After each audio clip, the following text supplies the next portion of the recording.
Happy Friday, day 10 of our fitness guide. Today is sort of seen as a active recovery day, so it is something that will definitely feel and have a good workout and definitely break a sweat, but it's not something that we need to initially go like super hard with it. So what we want to do in our warm-up is make sure that our midline is nice and ready for all of the sort of walks and unilateral work that we're going to do, and then from there onwards I'll break the workout down to you. What you want for the workout is something as super heavy as possible to hold in one hand. If that's not possible, maybe grab say 2 5-liter water bottles, and then you can hold something in both hands, and then that way we can just change it up slightly. But ideally something very heavy that we can hold in one hand, and then maybe a slightly lighter weight for the ab stuff, or that can even just be done body weight. Okay, so the stuff that we're wanting to do for our warm-up is just a nice solid jumping jack. So nice little jumpies. Always what I'm wanting to do is just get the heart rate up, get the blood flowing a little bit. From there onwards, our hollow man. So back, lower back, flat on the floor, and what we're trying to do is create like a little arc where hands and feet are off the floor, shoulders and feet are off the floor. So on our mats, we can do a nice little tuck first. Make sure that lower back is flat on the floor. If that feels good, take one arm and one leg out.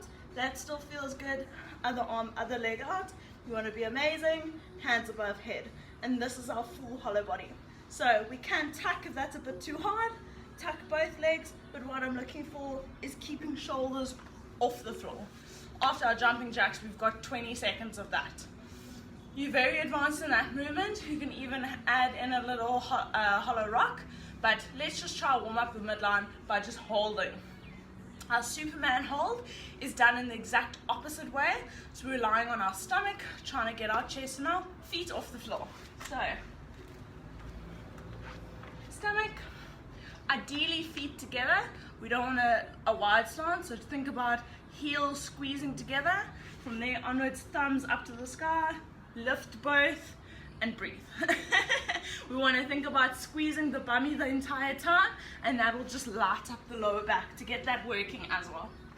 And we're going to do 3 rounds of that. So jumping jacks, hollow, Superman. So we've just got that whole midline, making sure that it's awake and ready. From there onwards, you need a bit of space to walk. You need to find 20 meters. If that happens to be 5 meters, you just do a few more shuttles. If that happens to be 20 meters in one go, that's amazing. Otherwise, 2, 10 meters, however you want to find it, that's fantastic. If you have no space whatsoever, you can think about a march on the spot, and I'll show you that as well. So, our farmer carry or our odd object hold or carry, you want to try to find that 20 meters to walk. So I'll take a few steps back,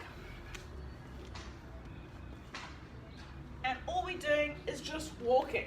What I want is to make sure that we're not leaning into that kettlebell. So the idea is that we use some obliques to make sure that we're staying nice and steady, and that kettlebell or odd object isn't making us roll forward either. So we're making sure that we've got a really nice proud chest, we've got a really nice stable side on each side, and that we're not counteracting in any way. This is where it can become quite difficult.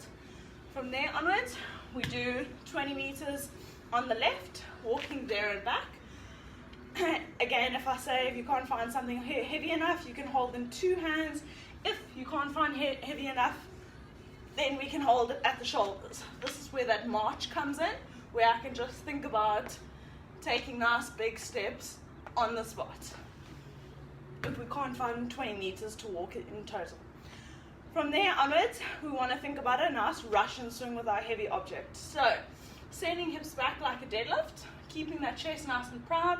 I want to think about snapping my hips closed and using the momentum to carry the weight.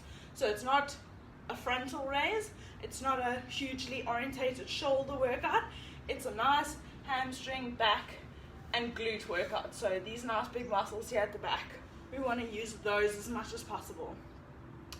So we can start with our odd object just slightly in front of us to allow us to just get a little more momentum as we come back and snap it up. From there onwards, it goes between the legs and we snap it up just to shoulder height.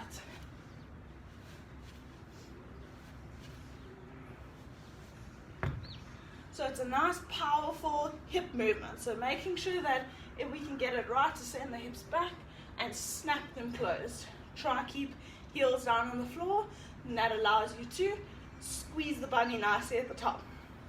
So we walk there and back on the left, we do 20 swings. We walk there and back on the right, we do 20 swings. From there onwards, we do 50 Russian twists. There's a lot of Russians in our workout today. Our Russian twist can be done completely body weight if you like. We're thinking about keeping feet off the floor, chest nice and proud, and even just body weight, getting a nice twist.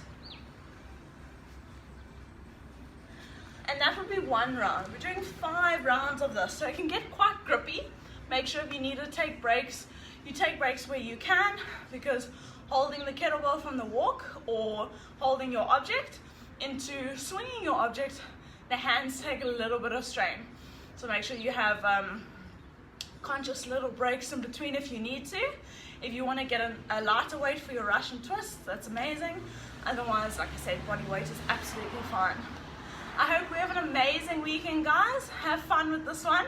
I love odd object walks and workouts because it's just amazing for unilateral work. It builds the small little weaker muscles that we sometimes don't tend to want to use or use in workouts. The big muscles sort of take over, so it gives the time for the little muscles to work as well.